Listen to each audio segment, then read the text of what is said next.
Hi guys, today we are going to have a beautiful revision lesson on typical practical questions that are examined in O-level combined science.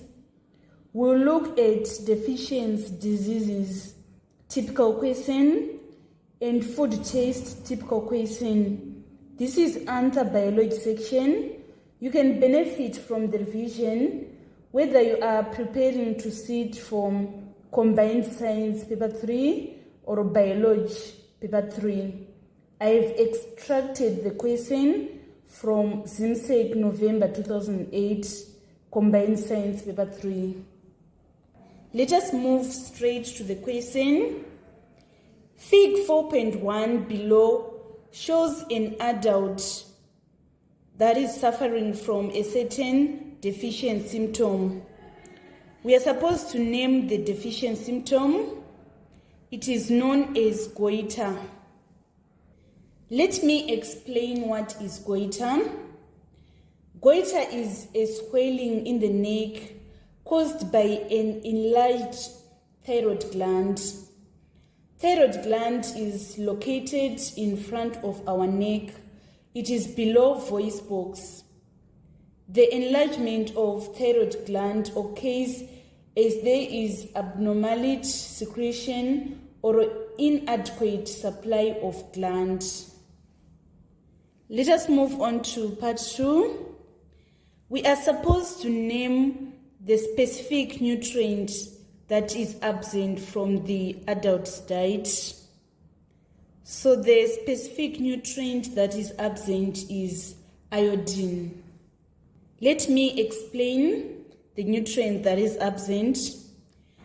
Iodine deficient is the most common cause of goiter.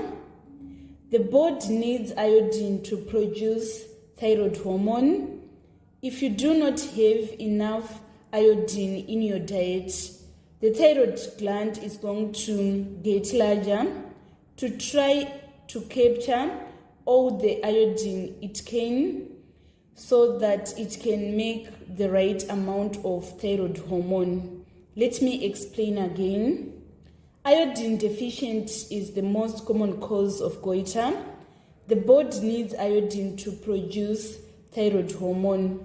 If you do not have enough iodine in your diet, the thyroid is going to get larger to try and capture all the iodine it can, so that it can make the right amount of thyroid hormone. Let us move on to part 3. Suggest a source which can provide the adult and child each with the missing nutrient. So for child, we need to give the child food like dairy products, milk and eggs. And then for adults, they are going to obtain food that is iodine rich from seaweed, iodized salt, and also seafoods and fish. Let me explain again. For child, we need to give the child milk, dairy products, and eggs. And then for adults, they need to be provided with seaweeds, seafoods, fish, and iodized salt. Let us move on to part B. In an investigation to test for protein and reducing sugar, a candidate was provided with the required reagents. In B part 1, we are supposed to name the reagents and describe the procedures used to test for 1, reducing sugar, and 2, proteins. So in order to test for the reducing sugar, we need what is known as Benedictine solution.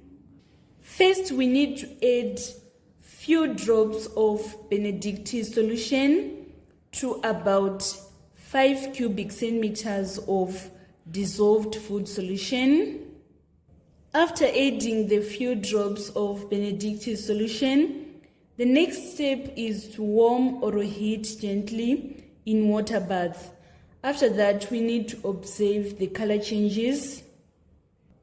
If you observe a blue color, it indicates the absence of reducing sugars.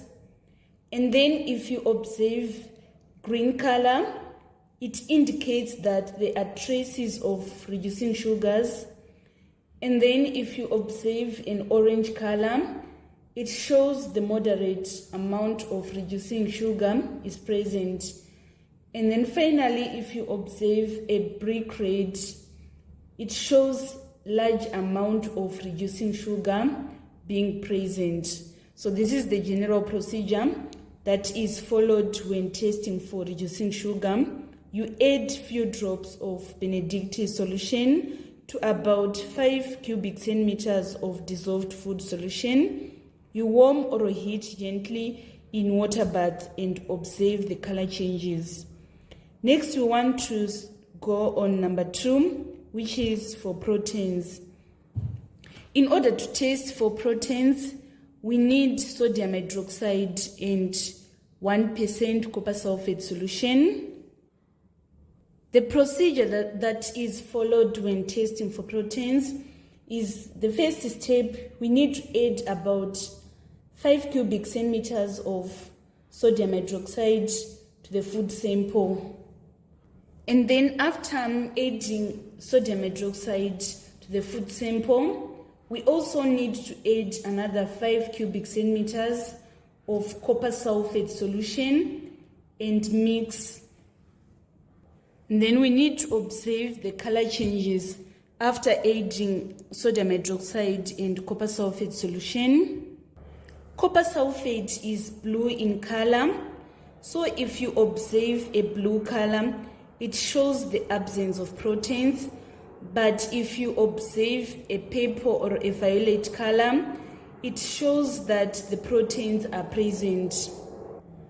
On part 2, we are having table 4.1, which is showing the results obtained. On table 4.1, for the test of reducing sugar, we observed a blue color. So this implies that reducing sugar was absent, because if it was present, it was going to be brick red in color.